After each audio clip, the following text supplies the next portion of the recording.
ठीक है, आप बने रहिएगा। इस वक्त एक बड़ी खबर आ रही है, वो दर्शकों को बता दें। जैसलमेर बस हादसे से जुड़ी ये बड़ी खबर है, जहां मृतकों के परिजनों को 10-10 लाख का मुआवजा दिया जाएगा। सीएम ने आर्थिक मदद का ऐलान कर दिया है और परिवार से 3 की मौत पर 25-25 लाख की मदद मिलेगी। गंभीर रूप से घायलों को 2-2 लाख रुपए की मदद दी जाएगी और सामान्य रूप से जो घायल हैं उन्हें 1 लाख की आर्थिक मदद देने का ऐलान सरकार ने कर दिया है। ये बड़ी खबर इस वक्त की है। जैसलमेर बस हादसे से जुड़ी ये बड़ी जानकारी है। मृतकों के परिजनों को मुआवजे का ऐलान सरकार ने किया है। मृतकों के जो परिजन हैं उन्हें 10 लाख का मुआवजा दिया जाएगा।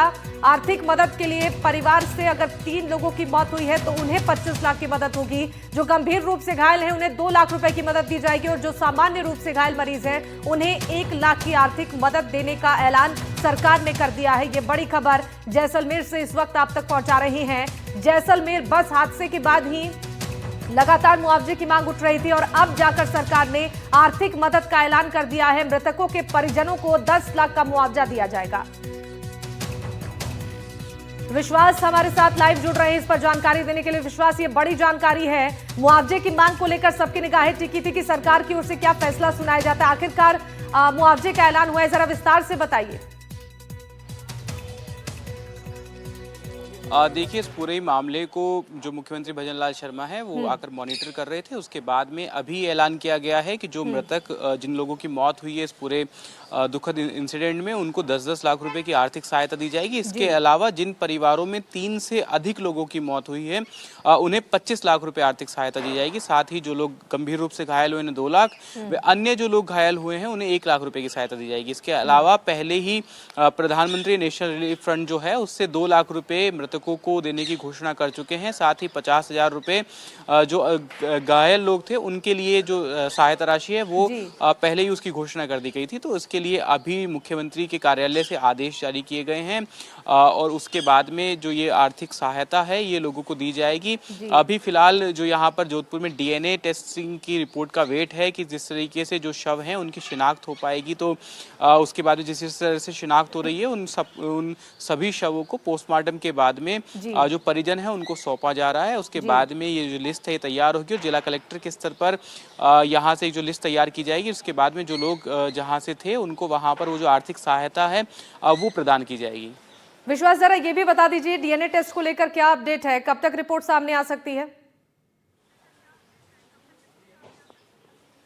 आज ही देखिए, डीएनए टेस्ट के लिए स्पेशल जो टीम है जो जयपुर से वो यहाँ पर जोधपुर आई हुई है। फिलहाल 10 बॉडीज जो हैं वो महात्मा गांधी अस्पताल में है और अन्य 10 जो हैं एम्स में है। वहाँ पर डीएनए जो सैंपलिंग है उसकी जांच का काम चल रहा है और ये उम्मीद है कि जल्द से जल्द जो ये पूरा जो मामला है इसमें डीएनए का ये बाद में मिल जाएगी। अभी कुछ ही देरी में ये जो रिपोर्ट है ये सबमिट होने के बाद में मिल जाएगी। 18 ऐसा बताया जा रहा है कि 18 जो शव थे उनकी पहचान कर भी ली गई है। हालांकि कई जगहों पे ऐसी बात भी सामने आई है कि जो परिजन हैं उन्होंने डीएनए टेस्ट के बाद में और पोस्टमार्टम के बाद में शव लेने से इनकार भी कर दिया है। कई उन पर उनकी मांग है लगातार कि हमें सहायता दी जाए। लेकिन अभी जिस तरीके से वार्तालाप चल रही है और जिस तरीके से सीएम की ओर से अनाउंसमेंट हुआ है रिलीफ के फंड के लिए, तो मुझे लगता है कि वो लोग भी जो शव है उनको ले लेंगे और उसके बाद में उनका अंतिम संस्कार होगा और ये पूरी तरीके से जो प्रोसेस है वो की जाएगी। डीएनए में 18 लोगों की जो शिनाख्त है वो हो चुकी है अभी तक।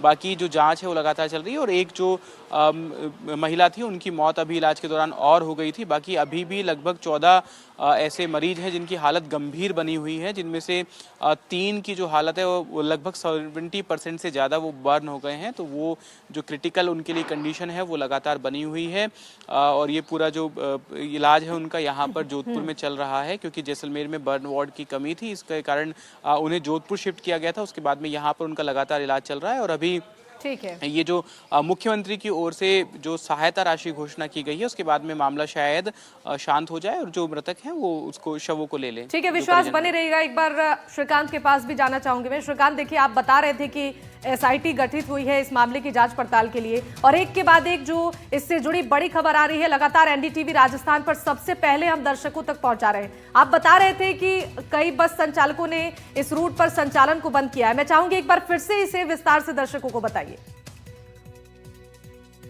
देखिए, जैसलमेर से जो बस ऑपरेटर्स थे जोधपुर और जयपुर के लिए बसेस चलाते थे, परसों मंगलवार को जो घटना घटी उसके बाद परिवहन विभाग जो है कल हरकत में आया और उन्होंने कार्रवाई की।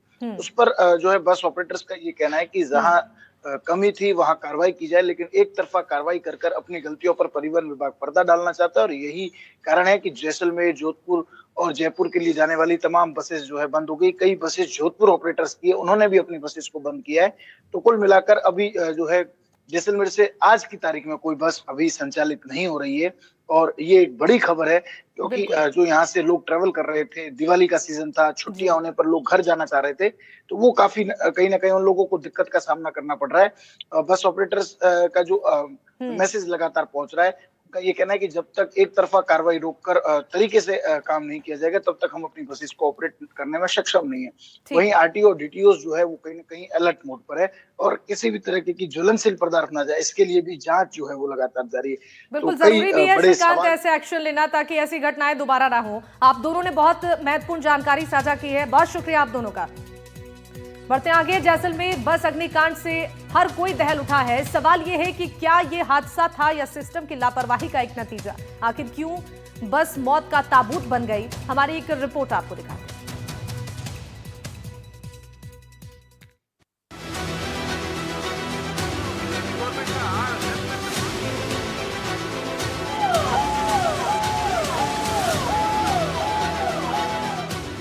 दिन 14 अक्टूबर बुधवार, समय दोपहर 3:30 बजे, जगह थैयात गांव, जैसलमेर, रास्ता जोधपुर जैसलमेर हाईवे। हादसा, एसी बस बनी आग का गोला। 20 से ज्यादा लोग जिंदा जले। यात्रियों की संख्या 37।